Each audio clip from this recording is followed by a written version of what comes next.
కలకత్త కాలమ్మ బొంబాయి మహాలక్ష్మమ్మ కాటిలో పుట్టిన కర్ర ఓసమ్మ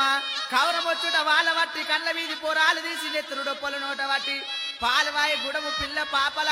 చల్లగా కాపాడమ్మా